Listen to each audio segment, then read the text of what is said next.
Bleach is one of my favorite shonen, and I've been covering Bleach Rebirth for Souls each week as shorts, but recently the game has had a showcase of 25 impeccable minutes. So I took the time to analyze this gameplay, giving you a full breakdown of all of the mechanics, all of the references to the anime and manga, and my personal predictions of what we can see in the future.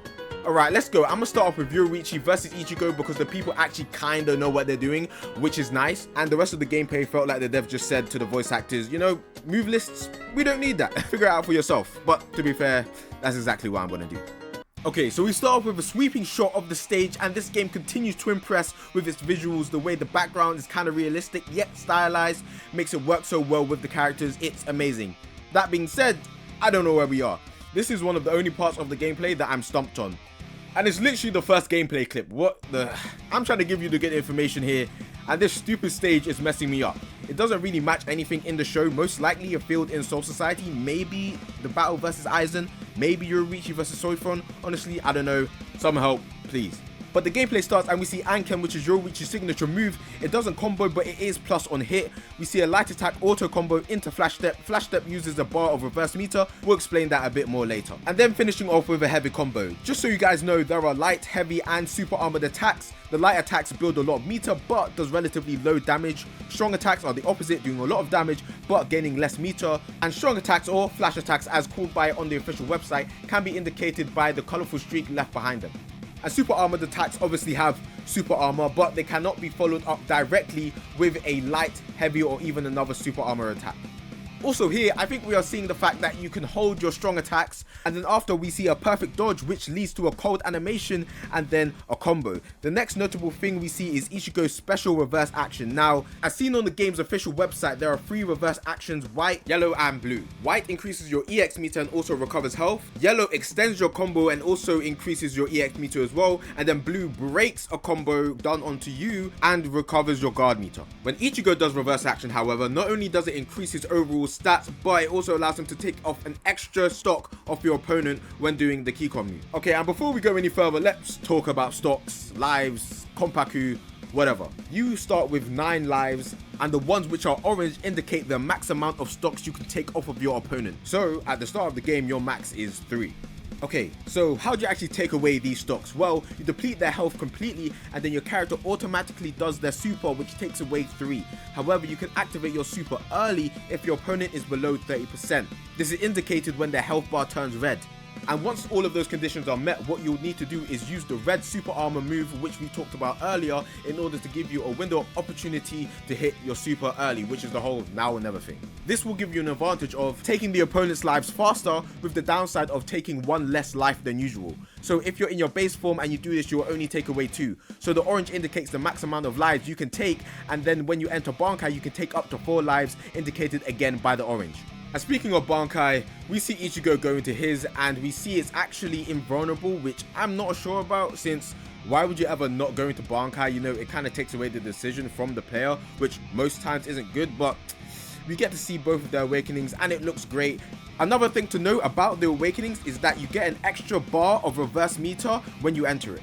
We see a good back and forth ending with Ichigo using his unique super animation to end the match. Now, some characters have unique ending super animations, but by default characters have 2. Now, this is a concern I heard from Lotus Asakura, which I'm also slightly concerned about. These supers look cool, however, in a couple months they may become intrusive. Honestly, this is barely an issue, but I just thought to bring it up, and I don't think it will be that bad since clearly the devs understand this. That's why the animations are quite short, but we'll see how this feels when we actually get our hands on the game. In the end, it will probably just act as a quick breather, nothing too bad. Speaking of breathers, Jesus Christ, that was a lot, but we still have a couple more matches to go. I'll go through these ones a lot quicker because there's a lot less stuff to look at, but I'll point out all of the interesting things I see. Ichigo versus Gin starts with a new stage, that being where the Gin versus Toshio fight takes place, and it looks great as always. I feel like I'm gonna keep saying this because just look at it. The first thing I want to point out is the pink move, which is a grab, as seen later. Following this, we see a nice combo from Gin utilizing yellow reverse action, which, as I said before, is a combo extender. Then we see how the red attack can only block 1 hit, and then you can freely alternate between medium and heavy attacks. And I don't speak Japanese, but it sounds like the voice actors are inquiring about Bankai, or the devs are just telling them about it. Either way, it informs me that the evolution is a multiple button press, as they didn't just activate it accidentally. Which makes sense and will also inform my control scheme prediction at the end of the video. Let's go on to the Byakuya versus Yoruichi fight. This match takes place in the same area where the Tozen versus Konpaku fight happened. Okay, the fight starts and we see the icon indicating the state in which Senbon Zakura is in, and from this gameplay we can see if you lose a life you're basically guaranteed to get your Bankai, which to be fair I think could be cooler if it was a little harder to get, but Now in this trailer we can see that Byakuya has very good range, but if you're up close he literally cannot hit you with his strong attack. And another thing to point out with Byakuya is this little pew pew laser. Now the thing is, I'm not entirely sure what this button is supposed to be. My best guess right now is that that's his heavy attack but held. Please tell me if I've missed anything here. After this we get to see a special move from Byakuya which replaces one of his normal moves in his awakening. Now this is where some confusion may happen. As you can see, Rukia has for some reason 5 orange lives whereas Byakuya does not, and from the offset there seems to be no discernible reason for this, but of course there has to be a reason. It has to do with the other mechanic which may be confusing, that being sublimation. From what I can gather, when your evolution meter fills a second time you enter sublimation, and subsequently if you hit your opponent with a red move, an extra life becomes orange. Now there's still a bit of confusion, as in other clips it seems like you don't need to hit your opponent with a red move, and if they hit you with a red move they still get an extra orange life. It's weird, and if you can keep stacking this it may be completely broken. You could potentially be down to your last life and then just hit your opponent with 5 reds and win the game. Now I'm not saying this is actually gonna happen, I don't even know if it will, it probably won't, but either way it's going to be really strong. And if Soifon has an insta kill on top of this, she might be just a broken comeback character. We'll see. Alright, so the last match that we have to analyze is Ichigo versus Byakuya. There's not much to this gameplay, there's only really 2 things. The first one being the stage transition, which I called, by the way. Also, I think stage transitions would be a smart idea for this game because most locations are quite close in proximity to each other.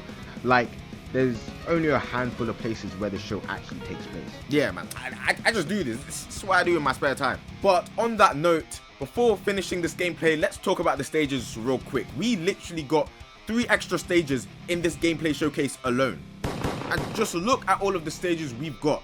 In its totality, we've seen 11 maps. And I think we're on course for a number of stages in the late 20s. The only other game that I feel like has shown a similar amount of maps in the same period of time is Jump Force, which showed about the same maps in the same period of time and released with around 30 stages. I mean, think about it, we haven't even got to the Rukia arc, which by the way, we're 100% going to the Rukia arc, finishing that, most likely ending with Ichigo versus Aizen, but we haven't even got to those maps yet. Alright, and here we go on to the second interesting thing about this piece of gameplay, and that is the fact that Ichigo goes into his Hollow Mask transformation in his Bankai by using his special reversal action. I would low-key like it to be more pronounced, but to be fair, as seen from Ichigo's trailer, if you do any ults or any moves that requires a close-up, then the mask will be shown. Now originally I thought it was going to be Reawakening, but they didn't decide to do that, and we've seen everything Ichigo has to offer, which means there's definitely going to be an Rukia arc Ichigo, and we have actually seen this Ichigo in previous trailers. I think this Rukia arc Ichigo will start in Bankai and then awaken into his Hollow Mask.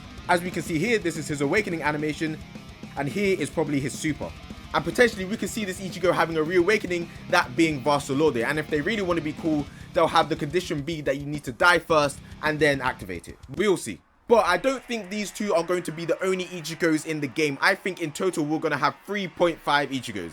Let me explain. Obviously the 2 that we talked about earlier, but then we're going to have Daga Ichigo, who will potentially awaken into Mugetsu Ichigo. Now, Mugetsu Ichigo never actually fights in the show, but if we get to play as Mugetsu Ichigo in this game, this will be the best game ever. And then point 5, what do I mean by point 5? Well, we need sealed Ichigo in the game for story purposes, but I'm not sure if he's going to be a full character because he doesn't really do much different and he's not really got a lot of moves and nobody really cares about sealed Ichigo, so he might just be a reskin with a different awakening. I don't think anyone cares about him, but he might be in the game for story purposes.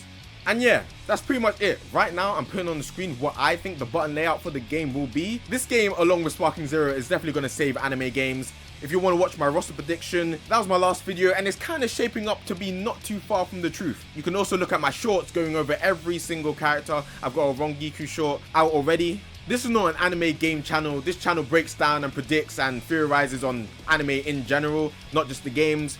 But I couldn't pass up this amazing gameplay of one of my favorite anime. So yeah, let the outro play, man.